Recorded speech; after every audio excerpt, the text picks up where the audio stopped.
10 matches, 7 days, 8 cities across 3 countries: Mexico City, Guadalajara, Los Angeles, San Francisco, Vancouver, Seattle, Kansas City, Houston.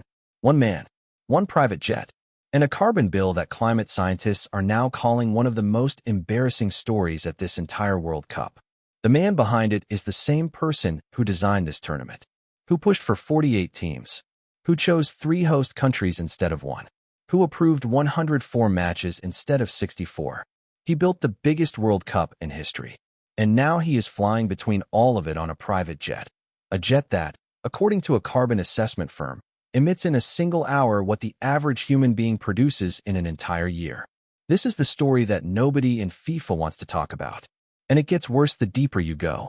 Gianni Infantino is the president of FIFA. He is the most powerful man in world football. And since this tournament began on June 12th, he has been almost everywhere. Mexico City, Guadalajara, Los Angeles, San Francisco, Vancouver, Seattle, Kansas City, Houston. The Italo-Swiss boss has already powered up his private jet to appear in the stands 10 times in 7 days. 10 matches, 7 days. That is nearly 1.5 games a day, across a continent. Each journey requiring a private flight between cities that in some cases are over 1,000 miles apart. His insatiable use of a Qatar Airways private jet is nothing new. In September 2024, the investigative outlet Josimar revealed that he had used the plane to clock up 600,000 kilometers, roughly 372,000 miles, over the previous 3 years. 600,000 kilometers. In 3 years. On a private jet provided by Qatar Airways, the airline of a country that hosted the last World Cup and that has maintained a close relationship with FIFA leadership ever since. To put that number in perspective, the circumference of the Earth is roughly 40,000 kilometers. Infantino has flown the equivalent of circling the globe 15 times in a private jet just in the last 3 years. Before this tournament even started, FIFA defends the president's travel by stressing that its executives choose between commercial and private flights based on what is most efficient and cost-effective, and that in all cases the organization covers travel costs. Efficient and cost-effective. That is the official position. But what it does not address, what it cannot address, is the environmental cost. The cost that does not appear on FIFA's balance sheet, but that is being counted, right now, by climate scientists with calculators. And here is where the numbers stop being abstract and start being genuinely alarming. Because a French carbon assessment firm called Greenly ran the numbers on exactly what Infantino's jet is producing at this World Cup. And what they found is the kind of figure that puts the entire conversation in a different light. Greenly, a French company specializing in carbon footprint assessments, said this week, just 1 hour in this plane emits roughly what an average human being emits in an entire year. 1 hour. 1 year's worth of a person's carbon footprint. In a single flight between 2 World Cup cities. Los Angeles to Seattle is about 2.5 hours by private jet. That single journey produces 2.5 years of an average person's entire carbon output. Kansas City to Houston, another 2 hours. Vancouver to San Francisco, similar. These are not short hops. They are cross-country flights on one of the most polluting types of aircraft that exists. If Infantino strings together 2 cities a day until the end of the round of 16, then attends the last 8 matches, Greenly estimates he will rack up a defensible range of 300 to 500 tons of CO2 for his plane alone over the course of the tournament. 300 to 500 tons. Just for Infantino's jet. Just for this tournament. That is the equivalent, they say, of the annual footprint of around 35 to 55 French people. 55 people's annual carbon output. From one man's travel to watch football matches. John Josevar, Ocean's campaign director of Greenpeace USA, was direct about what this means. Having executives take daily flights on highly polluting private jets doesn't exactly send the message that FIFA recognizes either the cause or its responsibility to be part of the solution to climate change, he posted on Instagram. And an academic studying the tournament's environmental impact framed it even more pointedly. When leadership sets a precedent by hopping between matches via private jet, it perfectly reflects the broader systemic issue. The way FIFA has organized this World Cup normalizes hypermobility while simultaneously shifting transport costs and carbon burdens onto the host regions and fans. That last phrase is important.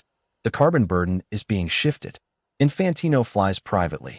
Fans, hundreds of thousands of them, travel between cities in America by commercial flight, by car, by bus, because the tournament is spread across a continent. The structure of the World Cup itself is generating a massive carbon footprint, and the man who built that structure is adding to it, personally, at its most polluting extreme. The private jet story is a symptom. The cause is something bigger and more structural, a decision that FIFA made, under Infantino's leadership, that changed the fundamental geography of the World Cup forever. In 2022, the Qatar World Cup was played in a country roughly the size of Connecticut. 8 stadiums, none more than an hour apart. Fans could take a metro between venues. Teams could travel by bus. The environmental footprint of the tournament's internal travel was, by recent World Cup standards, remarkably contained.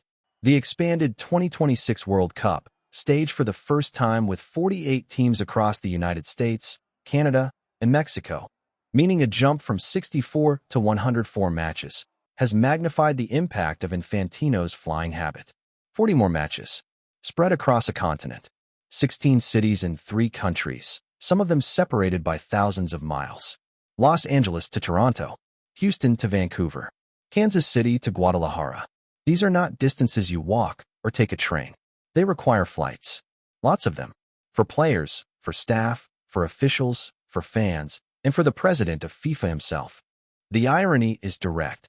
The very decision that made this World Cup historic, the expansion to 48 teams, the spread across 3 nations, is the same decision that made the carbon problem unavoidable. Far from being a one-off, this geographical sprawl will be repeated next year at the Women's World Cup in Brazil, chosen by FIFA in 2024 over a bid that would have been 100% accessible by train between Belgium, the Netherlands, and Germany. That detail deserves to sit alone for a moment. FIFA chose Brazil over a bid that would have required no flights at all between venues, because Belgium, the Netherlands, and Germany are connected by one of the best rail networks in the world. Every match, accessible by train. 0 internal flights needed. FIFA said no. They chose Brazil instead, a country where the distances between host cities will require the same pattern of constant flying that defines this tournament. And if you think 2026 is the peak of this problem, if you think the private jet scandal ends when this tournament does, wait until you hear what FIFA has already approved for 2030. Because what is coming makes this look modest. The centenary of the Men's World Cup in 2030 will be hosted by Morocco, Portugal, and Spain, with 3 matches in South America, and with the still unresolved prospect of an expansion to 64 teams. 3 continents: Morocco, Portugal, Spain, already spanning 2 continents across the Mediterranean, plus 3 matches in South America, meaning that to watch a World Cup in 2030 in its entirety, you would need to cross from Europe to Africa to South America and back. The carbon footprint of that tournament, for fans, for teams, for officials, for FIFA's president on his private jet, will make 2026 look like a carbon-neutral picnic. Given that the 2026 tournament has attracted celebrities and wealthy spectators, the use of private jets at a World Cup is not just limited to FIFA leadership, further increasing the overall carbon burden. It is not just Infantino. When a tournament spreads across a continent and attracts the world's wealthiest football fans, celebrities, sponsors, corporate partners, the private aviation footprint multiplies. Every person who can afford not to fly commercial at an event of this profile will choose not to. And the World Cup, by design, has become the kind of event that attracts exactly those people. FIFA's sustainability pledges exist. The organization has made commitments around carbon offsetting and environmental responsibility. But carbon offsetting, the practice of paying for tree planting or renewable energy projects to balance out emissions, has been increasingly criticized by climate scientists as an accounting trick rather than a genuine solution. Offsetting does not remove the carbon that was emitted. It promises to compensate for it in theory, somewhere else, at some point in the future. The Greenpeace director put it simply: the signal that matters is not what FIFA says about climate change. It is what FIFA does. And what FIFA is doing, right now, is flying its president between World Cup stadiums on a private jet that emits a year's worth of carbon per hour, while hosting a tournament that, by its own structural design, requires more flying than any World Cup in history. The 2026 World Cup is the biggest sporting event ever staged. More teams, more matches, more cities, more spectacle than any tournament before it. It is also, by some measures, the most carbon-intensive. And the man who designed it, who pushed for the expansion, who chose 3 host countries, who approved 16 cities and 104 games, is flying between all of it on a private jet that burns a year of human carbon in 60 minutes. FIFA says it's cost-effective. Climate scientists say it's inexcusable. The planet does not issue press releases either way. The tournament plays on. The jet keeps flying. And the gap between what FIFA says about sustainability and what FIFA actually does has never been more visible. Stay subscribed for complete coverage of the 2026 World Cup.